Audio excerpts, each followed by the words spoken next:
என்பர்களே, கன்னிராசிக்காரர்கள்லாம் ஒரு முக்கியமான விஷயம்தான். இந்த வீடியோ உங்களுக்கு ஒரு மிகப்பெரிய ஒரு கடவுள் சொன்ன பரிசு அப்படின்னு தான் சொல்லணும். இந்த ராசிக்காரங்க இதுவரை உடல் ரீதியான உபாதைகள் நிறையா பட்டிருப்பீங்க. கடந்த ஒரு 3 வருடங்களாக கணக்கு போடும்போது ஒரு 3 நாட்களாவது நீங்கள் ஆஸ்பத்திரியில் இருந்துட்டு தான் வந்திருப்பீங்க. இந்த காலகட்டத்தில் ஒன்றே உங்களுக்காக போயிருப்பீங்க, இல்லை உங்களோட குடும்பத்தினருக்காக யாருக்காவது நீங்கள் ஹாஸ்பிட்டல் வரைக்கும் போயிட்டு ஒரு 2 நாள் 3 நாள் தங்கிட்டு வந்திருப்பீங்க. உடல் ரீதியான உபாதைகள் ரொம்ப அதிகமாக இருக்கும். அதுலேயும் கரெக்டாக கழுத்துலேருந்து கால் வரைக்கும் இருக்கக்கூடிய விஷயங்கள் ரொம்பவே அதிகமாக இருந்திருக்கும். இந்த ராசிக்காரை பொறுத்த வரைக்கும் என்ன நோயினே தெரியாமல் நிறைய விஷயத்தில் கஷ்டப்பட்டிருப்பீங்க. ஒரு சிலருக்கு குழந்தை பிறந்ததுக்காகவாது நீங்கள் ஹாஸ்பிட்டலுக்காவது போயிட்டு ஒரு 2 நாள் இருந்துட்டு வந்திருப்பீங்க.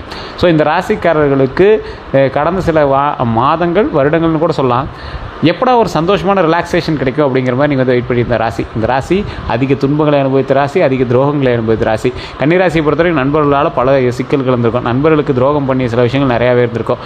நண்பர்களால் துரோகம் அனுபவித்த முக்கியமான சில ராசிகளில் கன்னிராசி ஒன்று அப்படின்னு சொல்லலாம்.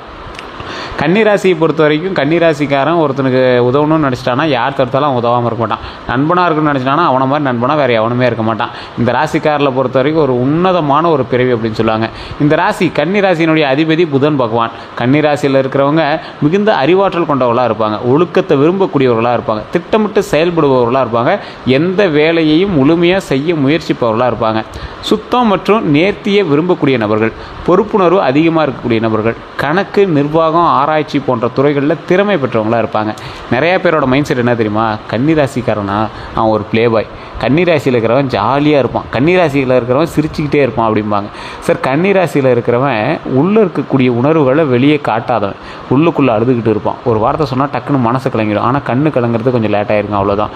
மனசுக்குள்ளேயே எல்லா கஷ்டங்களையும் வச்சு சிரிச்சுக்கிட்டே இருந்த ஒரு ராசியாருன்னா கன்னிராசி தான். சார், ப்ளே பாய்ங்கிறீங்க, அப்போலாம் ஒன்றுமே கிடையாதுங்க. ஆண்களாக இருந்தாலும் சரி, பெண்களாக இருந்தாலும் சரி, கன்னிராசியில் இருக்கிறவங்க ரொம்ப ஒரு மார்க்கமாக இருப்பாங்க அப்படிங்கிற மாதிரிலாம் விளையாட்டாக சொல்லுவாங்க. அதை நான் சீரியஸாக சொல்ல, அப்படி சொல்லக்கூடிய நபர்களுக்கு ஒன்று தான் சொல்கிறேன். இந்த ராசி ஈர்ப்புடைய ராசி, எதிர்பாலினத்தவரை ஈர்க்கக்கூடிய ராசி. காமெடினாலேயோ அழகுனாலேயோ பேச்சு திறமையினாலேயோ ஏதோ ஒரு வகையில் எதிர்பாலினத்தவரை ஈஸியாக ஈர்த்துருவீங்க. இந்த ராசியை பொறுத்த வரைக்கும் கஷ்டங்களிலிருந்து வெளிவருவதற்கு அனைத்து வகையான விஷயங்களையும் செய்யக்கூடிய ஒரு அற்புதமான ராசி. ஒரு நபர் யாராவது ஒருத்தர் கஷ்டம்னு உங்ககிட்ட வந்துட்டாங்க அப்படின்னா ரொம்ப ஹெல்ப் பண்ணுவீங்க. உங்களால் உங்களுக்கு நிறைய மன கஷ்டங்கள் தீரும், மன உளைச்சல்கள் தீரும். இந்த ராசிக்காரன் மாதிரி ஒரு நல்லவனும் கிடையாது, இந்த ராசிக்காரன் மாதிரி கோவக்காரனும் கிடையாது, இந்த ராசிக்காரன் மாதிரி கெட்டவனும் கிடையாது. என்ன சார் டபுளாக சொல்கிறீங்க அப்படின்னா, இந்த ராசிக்காரன் எல்லாமாக இருக்கக்கூடியவன். ஒரு விஷயத்தில் கஷ்டமாக இருந்துச்சு அப்படின்னா இவன் டக்குன்னு உதவி பண்ணி அந்த விஷயத்தில் எல்லாத்தையும் சரி பண்ணி கொடுத்துருவான். யாராவது இல்லைன்னு கேட்டால் எங்களுக்கு சாப்பாடு வாங்கி கொடுத்துருவான். யாராவது கோவமாக சண்டையாக கேட்டால் பைத்தியம் மாதிரி போய் சண்டை போடுவான். சில நேரத்தில் டென்ஷன் ஆகிட்டான் அப்படின்னா இவன் மனுஷனானே தெரியாது, அந்தளவுக்கு டென்ஷன் ஆகக்கூடிய அளவுக்கு இருப்பாங்க. ஸோ இந்த மாதிரி நிறைய வகையில் ஒரு கோவக்காரராகவும் திடீர்னு கொஞ்ச நாள் குழந்தையாகவும் மாறக்கூடிய ராசி இந்த கன்னிராசி. கன்னிராசிக்காரங்க எப்போவுமே ஒரு ஹைலைட்டட் பர்சன் சொல்லுவாங்க. கன்னிராசியில் இருக்கிறவங்களாம் அவ்வளோ சீக்கிரம் நிதானமாகவும் ஆக மாட்டான், அவ்வளோ சீக்கிரம் கோபமாகவும் ஃபுல்லாகவும் மாற மாட்டான். அப்படியே லைட் மைண்டட்லேயே இருப்பான், டக்குன்னு மாறுவான். அந்த மாதிரி ராசியாக இருப்பாங்க. இவங்களுக்கு மிகப்பெரிய பலம் என்ன தெரியுமா, நுண்ணறிவு மற்றும் ஒழுங்கு. ஒழுக்கத்தில் தலை சிறந்தவனாக இருப்பான். நுண்ணறிவு, எந்த விஷயத்தை எப்படி செய்யணும் அப்படிங்கிறதுல கொஞ்சம் நுண்ணறிவு அதிகமாக இருக்கும். உங்களை பார்த்தா கிறுக்க மாதிரி இருக்குமானுங்க, ஆனால் நீங்கள் யோசிக்கிறத பார்த்தா வேறு லெவலில் யோசிப்பீங்க. அதே போல் பலவீனம் அப்படின்னா அதிகமாக யோசிக்கிறது மற்றும் கவலைப்படுறது. தேவையில்லாத யோசிக்காதீங்க, தேவையில்லாமல் கவலைப்படாதீங்க. அதை ஃபஸ்ட்டு சரி பண்ணிக்கோங்க. கன்னிராசிக்காரர்களுடைய பண்பு நலன்கள் அப்படின்னு பார்க்கும்போது நேர்மையானவங்க, ரொம்ப நேர்மையானவங்க, இப்படி தான் இருக்கணும், இப்படி தான் வாழணும் அப்படின்னு இருக்கக்கூடியவங்க. கரெக்டாக கணக்கு போட்டு வாழக்கூடிய நபர்னு சொல்லுவாங்களா, அந்த மாதிரி ஒரு நபராக இருப்பீங்க. பிறருக்கு உதவ விரும்பக்கூடிய நபர்களாக இருப்பீங்க. குடும்ப பொறுப்புகளை சிறப்பாக ஏற்றுக்கொள்ளக்கூடியவர்களாக இருப்பீங்க. பண விஷயங்களில் கவனமானவங்களாக இருப்பீங்க. தேவையற்ற ஆடம்பரத்தை விரும்ப மாட்டீங்க. இந்த ராசி ஒரு அற்புதமான ராசி. இதுவரை சந்தித்த கஷ்டங்கள் பல கன்னி ராசிக்காரர்களுக்கு கடந்த சில ஆண்டுகளில் ரொம்ப அதிக கஷ்டப்பட்டீங்க. சொல்லிகள் அடங்கா கஷ்டம், அதை நினச்சி கூட பார்க்க விரும்பலை சார் அப்படிங்கிற மாதிரி இருப்பீங்க. கடின உழைப்புக்கு ஏற்ற பலன் தாமதமாக கிடைச்சிருக்கும். அதே போல் ஒரு விஷயம் நீங்கள் செய்கிறீங்க அப்படின்னா தடைப்பட்டு தான் நடந்திருக்கும். அதுக்கு 2 காரணங்கள் நீங்கள் யோசிச்சிருப்பீங்க. ஒன்று, உங்களுக்கு யாராவது ஏதாவது செஞ்சிட்டாங்களா, கந்திஷ்டியா, இல்லை ஜாதகத்திலே அப்படி இருக்குதா அப்படின்னு. இந்த கன்னிராசிக்காரருக்கு ஜாதகத்திலே அப்படி இருக்கிறது தான் வாய்ப்புகள் அதிகம். ஸோ ஜாதகத்தை தான் ஃபஸ்ட்டு செக் பண்ணும். உங்களோட லோக்கலில் இருக்கிற ஜோதிடத்தை கொண்டு போய் கொடுங்க. ஃபஸ்ட்டு பிறந்த தேதி, பிறந்த நேரம், பிறந்த ஊர் சொல்லுங்கள். கரெக்டாக சொல்கிறாங்களான்னு பாருங்கள். இல்லை சார் அது சாட்டிஸ்ஃபை ஆகலை அப்படின்னா கீழே ஒரு நம்பர் கொடுத்துருங்க, அந்த நம்பருக்கு ஃபோன் பண்ணுங்கள். சார் உங்களோட பிறந்த தேதி, பிறந்த நேரம், பிறந்த ஊர் மட்டும் சொல்லுங்கள். A to Z கம்ப்ளீட்டாக சொல்லிடுவாங்க. இது ஒரு விவிஐபி ஜோதிடர் தான், அதுவும் தெளிவாக சொல்லிடுறேன். நீங்கள் அப்பாயின்மெண்ட் பேசிஸில் மட்டும் தான் ஜோதிடம் பார்க்க முடியும், வெயிட் பண்ணி தான் பார்த்தாகணும், வேறு வழி இல்லை. அப்படி ஐடியா இருக்கிறவங்க மட்டும் பண்ணுங்கள். இது நீங்கள் விளம்பரமாக எடுத்துட்டாலும் சரி, ப்ரமோஷனாக எடுத்துட்டாலும் சரி. அதே போல் இன்னொரு விஷயம் சொல்கிறேன். இந்த கன்னிராசிக்காரர்கள் பட்ட கஷ்டங்கள் அப்படின்னு சொன்னோம்ல, கடின உழைப்புக்கேற்ற பலன் தாமதமாக கிடைச்சதுன்னு சொன்னோம்ல, எந்தெந்த விஷயத்தில், 1 2 இல்லை, எல்லா விஷயத்துலையும். இன்னொன்று பெரிய விஷயத்தில் மாட்டினீங்க அப்படின்னா பண நெருக்கடிங்க. எல்லாருக்கும் பண நெருக்கடி இருக்கிறது தான். ஆனால் இந்த கன்னிராசிக்காரனுக்கு கொஞ்சம் ஹைலைட்டடாகவே இருக்கும். வருமானம் வரும், ஆனால் செலவாயிருக்கும். சில மாதங்கள் வருமானமே வராமல் அப்படியே மாறி மாறி நின்று இருக்கும். வேலையில் மாற்றங்கள் ஏற்பட்டிருக்கும். மன அழுத்தம் அதிகமாக இருக்கும். உடல் நல கவலைகள் உருவாயிருக்கும். குடும்ப பொறுப்புகள் அதிகரிக்கிறதுக்கான வாய்ப்புகள் கொஞ்சம் அதிகமாகவே இருந்திருக்கும். இந்த மாதிரி விஷயங்கள் எல்லாமே சந்திச்சிருப்பீங்க. 2026 தமிழ் புத்தாண்டு முதல் என்ன நல்லது நடந்திருக்கும் அப்படின்னா, 2026 தமிழ் புத்தாண்டுக்கு பிறகு புதிய வேலை வாய்ப்பு உண்டாயிருக்கும். தொழிலில் முன்னேற்றம் உண்டாயிருக்கும். வருமான உயர்வு ஏற்பட்டிருக்கும். குடும்பத்தில் அமைதி ஏற்பட்டிருக்கும். குடும்ப அமைதி அப்படின்னாவே உங்களால் தான் குடும்ப அமைதி, குடும்பத்தில் இருக்கக்கூடிய எல்லா விஷயத்துக்கும் காரணமும் நீங்கள் தான். வெளிநாட்டு தொடர்புகள் உங்களுக்கு சாதகமான விஷயமா இருக்கும். சொத்து சம்மந்தப்பட்ட நல்ல செய்திகள் உண்டாயிருக்குங்க. அதே போல் இந்த மாதிரி விஷயங்களுக்கு நடக்கிறதுக்கான வாய்ப்புகள் கொஞ்சம் அதிகமாகவே இருந்திருக்கும். குரு பயிற்சி பலன் அப்படின்னு பார்க்கும்போது, குரு பயிற்சி கன்னிராசிக்காரர்களுக்கு தொழில் வளர்ச்சியை உண்டாக்கி கொடுத்துருக்கும். பண வரவை உண்டாக்கி கொடுத்துருக்கும். குடும்ப நன்மைகளை உண்டாக்கி கொடுத்துருக்கும். குழந்தை பாக்கியத்தை உண்டாக்கி கொடுத்துருக்கும். கல்வி வெற்றியை உண்டாக்கி கொடுத்துருக்கும். சமூக மரியாதையை உண்டாக்கி கொடுத்துருக்கும். இந்த மாதிரி பலன்களை தரக்கூடிய கருத்துக்கள் எல்லாமே உங்களுக்கு கிடைச்சிருக்கும். இந்த ராசிக்காரர்களுக்கு இந்த மாதிரி மரியாதையெல்லாம் ரொம்ப நாளாக நீங்கள் எதிர்பார்த்து காத்துட்டு இருந்த ஒன்று. ஏன்னா இது வரைக்கும் நடந்த எல்லாம் அவமானமும் தேவையில்லாமல் பக்கத்து வீடு, பக்கத்து தெரு, பக்கத்து ஊர், பக்கத்து கிளாஸு, பக்கத்தில் இருக்கக்கூடிய நண்பர்கிட்ட கூட நீங்கள் சண்டை போட்டுட்டு தான் நீங்கள். யாருனே தெரியாத இடத்துல ரோட்டில் போகும்போது ஒருத்தர் கூப்பிட்டு அவங்கள சண்டை போட்டு போவான். குறிப்பிட்ட டைமில் சிறைவாசம் கூட போயிட்டு வந்திருப்பீங்க. ஒருத்தர் 2 பேரில் கேஸு, இந்த மாதிரி ஏதோ ஒரு கோர்ட்டு, அந்த மாதிரி ஏறின விஷயங்கள் கூட உங்களுக்கு இருந்திருக்கலாம். அப்படி இல்லை அப்படின்னா திருந்துவதற்காக ஹாஸ்பிட்டல் இந்த மாதிரி சில விஷயங்களில் கொண்டு போய் உங்களை வந்து அடைச்சிருப்பாங்க. ட்ரக்ஸு இந்த மாதிரி ஏதாவது நீங்கள் எடுத்துக்கிறதுனால அதிலேருந்து வெளியே வரதுக்காக உங்களை வந்து ஒரு நல்ல இதில் சேர்த்தி உங்களை வந்து சரி பண்ணுறதுக்காக வந்து உங்களை சேர்த்திருப்பாங்க. மது பழக்கத்துலேருந்து வெளியே வரத்துக்கோ இல்லை இந்த மாதிரி விஷயங்கள்லாம் அந்த கன்னிராசிக்காரர்கள் ஈடுபட்டு அந்த பழக்கத்துலேருந்து வெளியே வரதுக்காக இது பண்ணியிருப்பாங்க. கன்னிராசிக்காரர்களுக்கே உண்டான சில சுபாவங்கள் இருக்குது, சில மேனரிசம் இருக்குது. நகத்தை கடிச்சிட்டே இருக்கிறது, ஏதோ ஒன்று ஒரு சிம்டம்ஸ் மாதிரி ஏதோ ஒன்று பண்ணிகிட்டே இருக்கிறது, கண்ணை சிம்டம் ஏதோ ஒன்று ஒரு சிம்டம்ஸ் இவர் இப்படி பண்ணுவாருங்க அப்படிங்கிற மாதிரி முடி கோதிகிட்டே இருக்கிறது, அது மாதிரி ஏதோ ஒன்று வந்து உங்களுக்கு ஈஸியாக சொல்லிடலாம். குரு பயிற்சியில் செய்ய வேண்டிய சில விஷயங்கள்னு பார்த்தா வியாழக்கிழமை தட்சிணாமூர்த்தி வழிபாடு. தடைகளை நிவர்த்தி செய்வதற்கு தட்சிணாமூர்த்தி வழிபாடை தவிர வேறு ஒன்றுமே கிடையாது. அதுதான் மெயின். மஞ்சள் ஆடை தானம் பண்ணுங்கள், ரொம்ப நல்லது. ஏழை மாணவர்களுக்கு கல்வி உதவி. விநாயகர் மற்றும் குரு வழிபாடு. குரு பயிற்சியில் குரு வழிபாடு பண்ணு சார், நல்லது தான். விநாயகர் வழிபாடு சேர்த்து பண்ணிங்கன்னா இன்னும் சூப்பர். அதே மாதிரி குரு காயத்ரி ஜபம் பண்ணால் ரொம்ப நல்லது. இந்த டைமில் நீங்கள் என்ன செய்யக்கூடாதுன்னு தெரியுமா? பெரியவர்களை மதிக்காமல் பேசுகிறது. தயவுசெய்து பெரியவங்ககிட்ட கொஞ்சம் மதித்து நிதானமாக இருங்க. தேவையற்ற வாக்குவாதத்தை தவிர்த்துக்கோங்க. அவசர முதலீடுகள் இருக்கவே கூடாது. இந்த டைமில் அவசர முதலீடு பண்ணவே பண்ணாதீங்க. நண்பர்களுக்காக கடன் வாங்குறத தயவு செஞ்சு குறைச்சிக்கோங்க. கோபத்தில் முடிவெடுக்கிறத தயவு செஞ்சு தடுத்துக்கோங்க. கோபத்தில் முடிவெடுக்காதீங்க. செய்வினை சூனியம் போன்ற பழிக்குமா அப்படின்னு கேட்டால் பாரம்பரிய நம்பிக்கைகளில் இது குறித்த கருத்துக்கள் வந்து என்ன அப்படின்னா, மன உறுதி உண்டாகுது, தன்னம்பிக்கை உண்டாகுது, இறை நம்பிக்கை உண்டாகுது, நல்ல செயல்கள் வந்து உண்டாகுதுங்க. இவையே உண்மையான பாதுகாப்பு மற்றும் ஆன்மீக அறிஞர்கள் கூறக்கூடிய ஒரு விஷயமா இருக்குது. இந்த ராசிக்காரங்களுக்கு இந்த மாதிரி செய்வினை சூனியம் இது எல்லாமே நடந்திருக்கு அப்படின்னா உங்களுக்கு ஒரு வகையான சிம்டம்ஸ் தெரிய ஆரம்பிச்சிருக்கு. என்ன சிம்டம்ஸ்? தலை சுற்றுறது, தேவையில்லாமல் பதட்டம், ஏதாவது ஒரு விஷயத்தில் டென்ஷன் ஆகிறது, நல்லா போயிட்டு விஷயத்தில் ஏதோ தடை போட்டிருக்கோம். இந்த மாதிரி தடைகள்லாம் இருக்குது அப்படின்னா ஒரு டைம் செக் பண்ணிக்கோங்க. உங்களுடைய பிறந்த தேதி பிறந்த நேரம் கொடுத்து ஜாதகம் பார்த்தீங்க அப்படின்னா உங்களுக்கு இந்த டைமில் இப்படி ஆகிருக்குமா இல்லையான்னு கண்டுபிடிச்சி சொல்லிடுவாங்க. அதே போல் அப்பப்போ குலதெய்வ கோயிலுக்கு போயிட்டு வாங்க. திருமண பலன்கள் பார்க்கும்போது திருமண வயதில் உள்ளவங்களுக்கு நல்ல வரன் அமையறதுக்கான வாய்ப்புகள் உண்டுங்க. தடைப்பட்ட திருமண பேச்சுகள் முன்னேற்றத்தை கொடுக்கும். குடும்ப ஒப்புதல் கிடைக்குங்க. இப்போ இதை லவ் பண்ணி உங்களுக்கு வந்து தடையாக இருக்குது அப்படின்னா அதெல்லாம் சரியான விஷயத்தினால உங்களுக்கு வந்து மறுபடியும் மேட்ச் ஆகும். அப்படி இருக்குது சார், என்ன பண்ணுறதுன்னு தெரில அப்படிங்கிறீங்க, திருச்செங்கோடு அர்த்தநாரீஸ்வரர் கோயிலுக்கு போய் வழிபட்டுவாங்க. நாமக்கல் மாவட்டத்தில் இருக்குது, உங்களுக்கு தெரியும்னு நினைக்கிறேன். முன்னாடி சொன்னது தான். அதாவது வெள்ளை தசபாசனத்தால் செய்யப்பட்ட சிலை, குடும்ப சமேதர்களாக மேலே இருப்பாங்க. அர்த்தநாரீஸ்வரர் சிவனும் பார்வதி ஒட்டுக்காக இருப்பாங்க, ஒரே சிலையில் இருப்பாங்க. அதே மாதிரி செங்குட்டு வேலவன், அப்புறம் உச்சி பிள்ளையார் கோயில் எல்லாமே ஒரே மலை மேலே இருக்கும். 120 படிக்கட்டுகள் இருக்குது. ஆனால் நீங்கள் பஸ்லேயும் மேலே போய்க்கலாம், வண்டி வாகனம் மேலே போவோம். படிக்கட்டில் ஏறி போனீங்க அப்படின்னா 60 அடி பாம்பு சிலையை நீங்கள் வந்து வழிபடலாம். ஸோ இந்த மாதிரி பல விஷயங்கள் வந்து மர்மமான பல தகவல்களும் இருக்கக்கூடிய வரலாற்று சிறப்புமிக்க ஸ்தலம். திருமணமானவர்களுக்கு, திருமணம் ஆகக்கூடியவர்களுக்கு, திருமணம் தடைப்பட்டு இருக்கிறவங்களாம் அந்த கோயில் போயிருந்தீங்கன்னா ரொம்ப நல்லது. எல்லாமே சரி வரும், எல்லாமே சரியாயிடும். அந்த மாதிரி ஒரு அற்புதமான கோயில். திருமணம் மாணவர்களுக்கு ஒற்றுமை அதிகரிக்கக்கூடிய ஒரு காலகட்டம். இந்த காலகட்டம் குடும்பத்தில் மகிழ்ச்சி பெருகும்.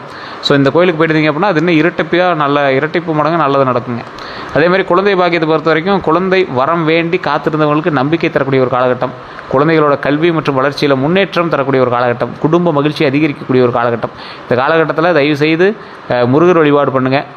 அதுக்கு முன்னாடி தாயான அங்காள பரமேஸ்வரி அம்மன் மேல்மலையனூர் அங்காள பரமேஸ்வரி கோயிலுக்கு போயிட்டாங்க. திருவண்ணாமலை போயிட்டு அங்கே மேல்மலையனூர் அங்காள பரமேஸ்வரி கோயிலுக்கு போயிட்டு பழனியில் திரு ஆவினங்குடி அப்படிங்கிற கோயில் கீழே இருக்கும். அந்த கோயிலுக்கு போய் வழிபட்டு மேலே பழனியில் இருக்கக்கூடிய கோயில் என்னது பாலதண்டாயுதபாணி சுவாமி கோயில், பழனி முருகர் வழிபட்டு இருந்தீங்கன்னா ரொம்ப நல்லது. இதெல்லாம் தனித்தனியாக கூட நீங்கள் வழிபடலாம். இல்லை ஒட்டுக்காக ஒரே நாளில் போய்ட்டு வரனாலும் நீங்கள் போய்ட்டு வரது ரொம்ப நல்லது தான். வண்டி வாகன யோகம் உண்டு. வண்டி வாகனத்தினால பல வருமானமும் உண்டு. அப்படின்னா என்னது, புதிய இருசக்கர வாகனம் வாங்கலாம், எலக்ட்ரிக் ஸ்கூட்டராவது வாங்கலாம், இல்லை ஏதாவது ஒரு செகண்ட் ஹேண்ட் ஸ்கூட்டியாவது வாங்குவீங்க, இல்லை செகண்ட் ஹேண்ட் வண்டியாவது வாங்குவீங்க. கார் வாங்குறது வாய்ப்பு இருக்குது யோகம் இருக்கிறவங்களுக்கு. அந்த யோகம் இப்போ நான் சொல்கிறது ஒட்டுக்காக சொல்கிறேன். ஏன்னா அதில் 12 கோடி பேர் 13 கோடி பேர் மேலே இருப்பான். ஸோ அதனால் நான் என்ன சொல்கிறேன் அப்படின்னா, தனிப்படையான ஜோதிடம் பார்த்திங்க அப்படின்னா தான் அதை கால்குலேட் பண்ண முடியும். அதே போல் தொழிலுக்காக வாகனம் வாங்குறதுக்கான வாய்ப்புகள் உண்டு. லாரியோ கமர்ஷியல் வெஹிக்கிளோ இல்லை வண்டி வாகனங்கள் ஏதாவது தொழிலுக்காக நீங்கள் வாங்குறதுக்கான வாய்ப்புகள் ரொம்ப அதிகமாக இருக்குது. அதே போல் தொழில் மற்றும் பண வரவு அதிகரிக்கிறதுக்கான வாய்ப்புகள் உண்டுங்க. பதவி உயர்வு, சம்பள உயர்வு, புதிய பொறுப்புகள் உண்டாகுது. இது எல்லாமே நீங்கள் ஸ்டெப் எடுக்கணும். கம்பெனிக்காக நீங்கள் எந்தளவுக்கு உழைக்கிறீங்களோ அப்போ தான் கம்பெனி உங்களுக்காக உழைக்கும். வியாபாரிகளுக்கு புதிய வாடிக்கையாளர்களை பார்க்க லாபம் அதிகரிக்கிறதுக்கான வாய்ப்புகள் உண்டு. தொழிலில் விரிவாக்கம் உண்டுங்க. இது எல்லாமே நடக்கக்கூடிய ஒரு அற்புதமான காலகட்டமாக இந்த காலகட்டம் இருக்குது. இந்த கன்னி ராசிக்காரங்க அடுத்த 12 நாள் எப்படி இருக்குன்னு நான் சொல்கிறேன். அதை ஃபஸ்ட்டு நோட் பண்ணிக்காங்க. புதிய தகவல்கள் கிடைக்குதுங்க. புதிய தகவல்கள் அந்த அடுத்த 12 நாள் ஃபஸ்ட் நாள். 2வது நாள் பண வரவு உண்டு, குடும்ப மகிழ்ச்சி உண்டு, நண்பர்கள் உதவி உண்டு, தொழிலில் முன்னேற்றம் உண்டு, பயண வாய்ப்பு உண்டு, நல்ல செய்தி வருது, மன அமைதி உண்டாகுது, பழைய பிரச்சனைகளுக்கு தீர்வு உண்டாகுது, புதிய தொடர்புகள் கிடைக்குது, மரியாதை அதிகரிக்குது, மகிழ்ச்சியான நிறைவு கொடுக்குது. ஸோ இந்த காலகட்டம் உங்களுக்கு பாசிட்டிவாக தான் இருக்குது. இருந்தாலும் நீங்கள் எச்சரிக்கையாகவும் இருக்க வேண்டிய ஒரு காலகட்டமாக இருக்குது. யாருக்கிட்ட சார் எச்சரிக்கையாக இருக்கணும்? பொறாமை கொண்ட உறவினர்கள்ட்ட. எப்படி சார் அவன் பொறாமை கொண்டான்னு இருக்கணும்? நீங்கள் செய்யும் போது உங்களுக்கே அந்த தெரிய ஆரம்பிச்சிடும். இவன் என்ன ஒரு டவுட் இருக்குது அப்படின்னா, டவுட் இருக்கிற ஆளுகிட்ட கொஞ்சம் ஒதுங்கிருங்க, அவ்வளோதான். உங்கள் வெற்றியை விரும்பாதவங்க கிட்ட கொஞ்சம் ஒதுங்கிருங்க, எச்சரிக்கையாக இருக்கும். யார் சார் விரும்பாதவங்க? உங்களுக்கே தெரிய ஆரம்பிக்கும். அந்த டைமில் உங்களுக்கு தோண ஆரம்பிக்கும், இவனா அப்படின்ற டவுட் இருந்துச்சுன்னா நீங்கள் விலகி இருந்துவோம். அவன் சண்டைக்கு போகணும்னு அவசியம் இல்லை, விலகி இருந்துவோம். பணம் வாங்கிட்டு திரும்பி தராதவங்ககிட்ட ரொம்ப எச்சரிக்கையாக இருக்கும். அதிகமாக புகழ்கிறவங்ககிட்ட ரொம்ப ரொம்ப ரொம்ப எச்சரிக்கையாக இருங்க. அதே போல் கந்திஷ்டி பொறுத்தவரை கன்னிராசிக்காரர்களுக்கு வேலை முன்னேற்றம் ஏற்பட்டுச்சு அப்படின்னா அந்த விஷயங்கள் நடக்கும். கந்திஷ்டி, பண வரவு, குழந்தைகள், புதிய வீடு மற்றும் வாகனம்லாம் வாங்கினீங்கன்னா அந்த கந்திஷ்டி, இந்த மாதிரி கந்திஷ்டி ஏற்படுத்தின வாய்ப்புகள் கொஞ்சம் அதிகமாகவே இருக்குது. இந்த இடத்துல நீங்கள் என்ன பண்ணணும் அப்படின்னா, குலதெய்வ வழிபாடு ஃபஸ்ட்டு. குலதெய்வ வழிபாடு பண்ணிவிட்டு நீங்கள் வணங்க வேண்டிய சில தெய்வங்கள் நான் சொல்கிறேன், கேட்டுக்கோங்க. இது நீங்கள் எந்த கோயிலுக்கு போனாலும் இந்த தெய்வங்களை பார்க்கலாம். ஒரு சில கோயில்கள் துர்க்கை அம்மன் ஃபஸ்ட்டு. எந்த கோயிலுக்கு போனீங்க அப்படின்னா சுற்றி வரும்போது துர்க்கை அம்மன் வழிபாடு பண்ணலாம். காளியம்மன் கண்டிப்பாக வழிபட்டிங்கன்னா ரொம்ப நல்லது. ஆஞ்சநேயர் வழிபாடு, கஷ்டங்களை தீர்ப்பதற்கு ஆஞ்சநேயர் வழிபாடு ரொம்ப உறுதுணையாக இருப்பார். முருகர் வழிபாடு, இந்த தெய்வங்கள் எல்லாமே நீங்கள் எங்கே போனீங்க அப்படின்னாலும் ஈஸியாக வழிபடலாம். அந்த இடத்துல வழிபட்டுவாங்க. இன்னும் மீறி கந்திஷ்டி இருக்குது சார், அதனால தான் கொஞ்சம் தடைப்படுது, நல்லாவே தெரியுது சார் அப்படின்னா உங்களுடைய ஜாதகத்தை செக் பண்ணிட்டு அதுக்கு தகுந்த மாதிரி சில விஷயங்களை வாங்கி வச்சிங்க அப்படின்னா அதுக்கு தகுந்த மாதிரி சரியாயிடுங்க. வணங்க வேண்டிய தெய்வங்கள்னு பார்த்தீங்கன்னா விநாயகர், புதன் பகவான், தட்சிணாமூர்த்தி, முருகபெருமான், மகாவிஷ்ணு. என்ன சார் எல்லா தெய்வத்தையும் சொல்லிட்டீங்க? விநாயகர் உங்களுடைய தடைகளை நிவர்த்தி பண்ணுவார். புதன் பகவான் உங்களுக்கு இருக்கக்கூடிய பிரச்சனைகளை சரி செய்வார். தட்சிணாமூர்த்தி தடைகளை நிவர்த்தி செய்து தடைகள் வராமல் காத்தருவார். முருகபெருமான் அன்றாட வாழ்க்கையில் உங்களுக்கான குடும்ப ரீதியான விஷயங்களுக்கும் மன ரீதியான விஷயங்களுக்கும் உறுதுணையாக இருப்பார். மகாவிஷ்ணு பண ரீதியான விஷயத்துக்கும் அதே மாதிரி பல ரீதியான விஷயத்துக்கும் இவர் உறுதுணையாக இருப்பார். இந்த மாதிரி வழிபாடு உங்களுக்கு ரொம்ப சிறப்புமிக்கதாக இருக்கும். கண்டிப்பாக ட்ரை பண்ணுங்கள். எந்த நிற ஆடை நல்லது அப்படின்னா, அதிர்ஷ்ட நிறங்கள் பார்க்கும்போது பச்சை, இளம் பச்சை, வெள்ளை, மஞ்சள், இது எல்லாமே ரொம்ப நல்லது. பச்சை கலரில் எப்படி சார் ட்ரெஸ்ஸு போட்டு போகிறது அப்படின்னா, ஒரு கர்ச்சீஃபாவது கையில் வச்சுக்கலாம், தப்பே கிடையாது.